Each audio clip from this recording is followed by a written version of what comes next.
Welcome back everybody to another one of my aviation history videos, and this is going to be episode 49 on my history of the RCAF. Now today's video is going to be a little different. We're going to be looking at two units together, both 446 and 447 squadrons, as they were kind of sister units when they were formed in the RCAF. So without further ado, before we get too far into this, as always, my name is Sean and this is Sean's Aviation.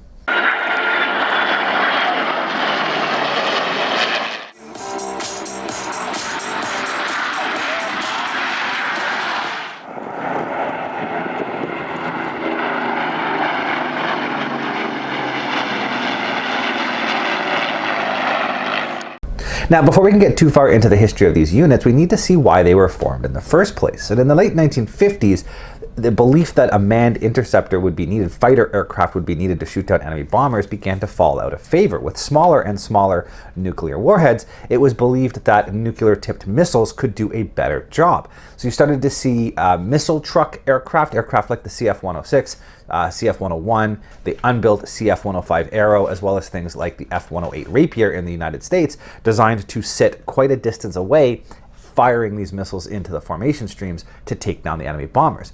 As well, you started to see nuclear-tipped surface-to-air missile batteries being formed, and that led to a reduction in the purchase of manned aircraft. And that's specifically what we saw in Canada, and that's why these two units were formed.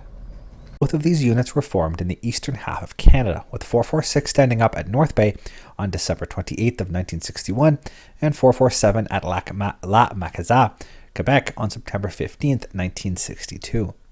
Both units were equipped with the CIM-10B BOMARC missile.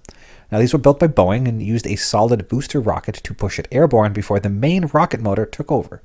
Now, both locations were just north of Ottawa and were on the path that bombers would take as they came across the poles to attack the heavily populated areas of Ontario and Quebec, as well as the eastern seaboard of the United States. Now, tests show that the BOMARC could intercept cruise missiles flying as high as 100,000 feet. There was much controversy over these missiles, as they were one of the factors that led to the cancellation of the CF-105 Arrow, a contentious topic to many Canadians even today. They were initially to have nuclear warheads, but the government of the day changed their minds, causing political infighting, which then led to an election and a new government who decided to keep the nuclear warheads.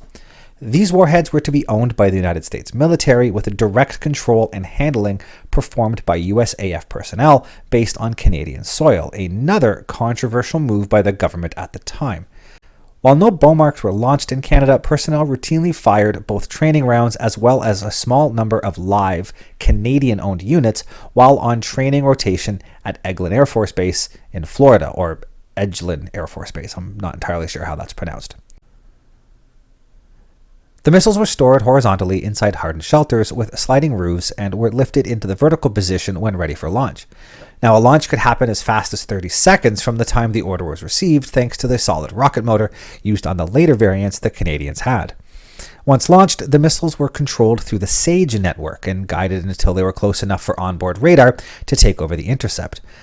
SAGE stands for Semi-Autonomous Ground Environment, which were the control rooms full of screens and consoles you see in movies, and there was a SAGE location actually located at North Bay.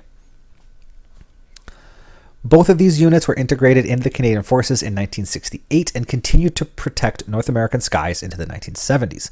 Now, by then, the technology of the BOMARCs, initially designed in the 1950s, was starting to show, and no amount of upgrades could keep them viable.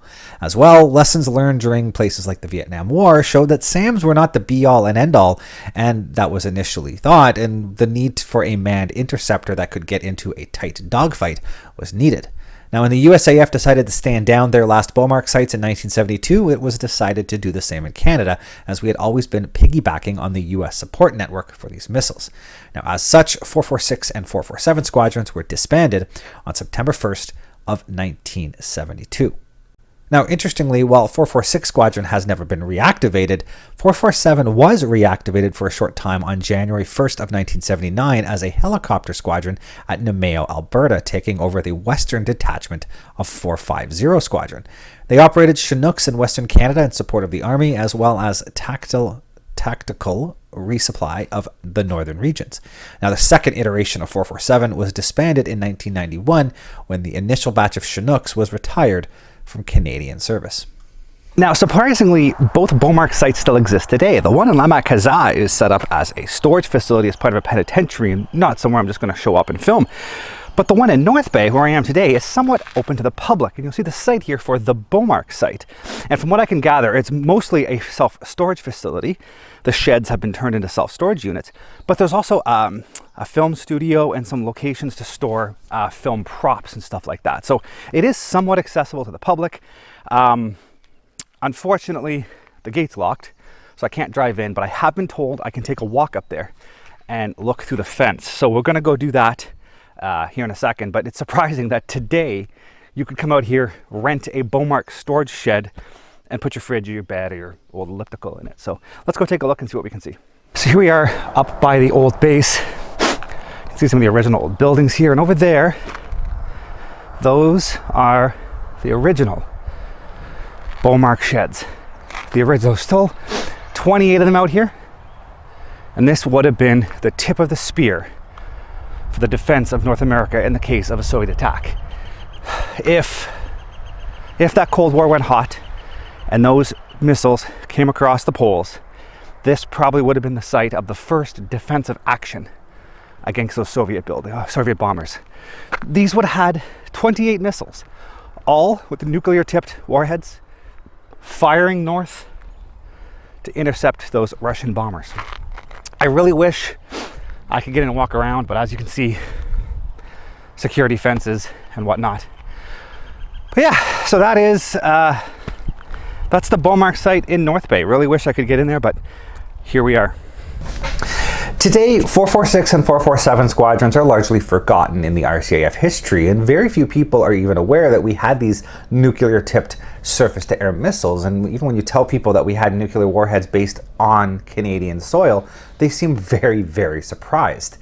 And as well, the history of 447 as its second iteration as a Chinook unit is also nearly forgotten, with almost no mention of it online and just sporadic instances of it being mentioned as being used as a Chinook unit. I can't find really any history on what they did, any deployments or any missions that they were involved in, other than flying Chinooks in Western Canada. Now, there are still two BOMARCs on display in Canada. One is in Edmonton at the Alberta Aviation Museum, and one is in Ottawa at the Canada Aviation and Space Museum. Now, time will tell if these two units do get reactivated, especially with things like the new drone units coming online. These higher numbers might be a really good use for those types of units, but time will tell. Again, I don't know. It's hard to say where the RCAF is going to go. There are a lot of lower numbers available that have a more fleshed out history, including World War II service, which is what a lot of these units want to do, is continue the history of those old units.